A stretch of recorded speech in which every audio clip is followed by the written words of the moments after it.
Salut, comment ça va? Et je m'en fous de la réponse. De toute façon, il y a une vitre entre nous, tu peux pas répondre. Je t'aime, hein, mais on peut pas communiquer. Il n'y a pas d'interaction possible. Allez, c'est parti là. Le 24 février 1955, Steve Jobs naît. C'est notre gourou à tous, bien entendu, le créateur de la société Apple. Il est adopté dès sa naissance par Paul et Clara Jobs. Euh, il ne roule pas sur l'or. Autant être clair, c'est même un peu la misère chez eux. 1976. Il était une fois dans un garage en Californie, un jeune homme appelé Steve Jobs. Ce n'était pas un garage ordinaire, c'était le QG des futurs milliardaires. Avec son ami Steve Wozniak, d'ailleurs j'en connais un de Wozniak, vous allez voir, c'est pas un con. Petit aparté, la famille Wozniak, je la connais, ouais, je suis en relation avec eux et d'ailleurs je connais Vincent. Vincent, salut. Ils ont décidé de créer un ordinateur. Pourquoi? Parce qu'ils en avaient marre de jouer à Pong sur des machines gros comme des frigos américains. 1977, l'Apple I sort sur le marché. C'est un peu comme un ordinateur Lego. Il faut le monter soi-même. Les gens se demandent. C'est quoi ce truc? Qu'est-ce qu'on peut faire avec? Job répond. C'est un ordinateur. On peut faire plein de choses. Genre calculer des trucs. Ensuite, après quelques échecs, c'est au tour de l'Apple II. C'est encore un succès. Les gens l'achètent comme des petits pains. Et Steve a même dit, si vous ne pouvez pas le vendre, mettez une pomme dessus. C'est un succès immédiat. Les gens adorent son design simple et ses jeux révolutionnaires. Steve Jobs se frotte les mains. Je vous l'avais dit, le monde a besoin d'un ordinateur simple et efficace. 1980, Apple devient une entreprise cotée en bourse. Jobs est devenu milliardaire, il se fait un plaisir de se vanter de son succès.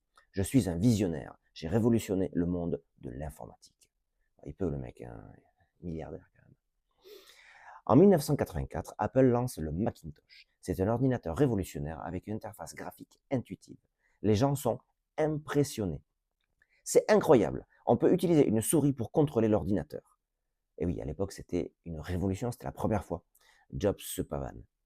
Je vous l'avais dit, l'avenir est la simplicité. Ça a toujours été son maître d'ordre, hein, la simplicité. C'est vrai. Tout ce qu'il a fait, ça a toujours été simple d'utilisation, en tout cas pour l'utilisateur final. Parce que derrière, il y a des ingénieurs qui se sont creusés la tête quand même. Il n'y a pas que Steve. Steve, il a les idées, les autres, ils bossent. Il paraît que c'était un tyran d'ailleurs. Tellement c'était un tyran qu'en 1985, Jobs se fait virer de sa propre entreprise. Il dit OK, je m'en vais. Il est tellement déprimé qu'il se met à vendre des fruits et légumes sur un marché. Je suis un génie, j'ai révolutionné le monde de l'informatique, mais maintenant, je vends des pommes. Et qu'est-ce qu'il fait pour s'occuper? Qu'est-ce qu'il fait, ce grand monsieur, en attendant? Eh bien, il va créer la société Pixar. Oui, vous avez bien entendu. Pixar, rien que ça. Toy Story, sans Steve Jobs, il n'y aurait pas eu Buzz l'éclair. Un truc de fou, quand même. Et en 1997, c'est le grand retour. Jobs revient chez Apple. Alors, il ne revient pas comme ça, salut, c'est moi, non, non. Apple était au bord de la faillite. Et ils se sont dit, alors les gars, on fait quoi? Il nous reste 2 bananes et un Mac, on fait quoi? Ben, file-moi les 2 bananes et puis on va rappeler Jobs quand même. Le mec, il arrive, il est déterminé à remettre Apple sur les rails. Je suis de retour. Et cette fois, je vais vous montrer ce qui est un vrai produit. Je vais vous faire regretter de m'avoir viré. Et là, boum, l'iMac sort sur le marché. C'est un ordinateur coloré, élégant qui ravit les consommateurs. Jobs se frotte les mains. Je vous l'avais dit, l'avenir est au design et à la simplicité. Aime bien ce mot. 2-3 ans après, il invente un autre concept révolutionnaire. Une toute petite boîte avec énormément de musique qui s'installe dedans. L'iPod. Nous sommes en 2001. C'est un lecteur MP3 révolutionnaire qui permet de transporter des milliers de musiques, de chansons, dans sa poche. Jobs se pavane. Je vous l'avais dit, l'avenir est à la musique numérique.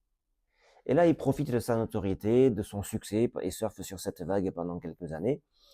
Et un beau jour, il nous sort, à la grande surprise générale, un téléphone, mais pas le même qui ont été présentés pendant ces dernières années. Non, non, non.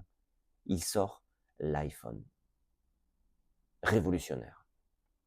C'est un téléphone intelligent qui change le monde. Jobs se frotte les mains. Je vous l'avais dit, l'avenir est au smartphone. En 2011, c'est le drame. Le drame pour Apple, parce que pour nous, ça va rien changer, mais on a perdu quand même un visionnaire. Steve Jobs décède, un cancer du pancréas, si je me souviens bien. Le monde entier pleure sa disparition, car c'était un génie qui a révolutionné le monde de l'informatique, rien que ça. Ah, pour quelqu'un qui a voulu laisser sa trace, il l'a laissé, c'est clair. Il était un visionnaire.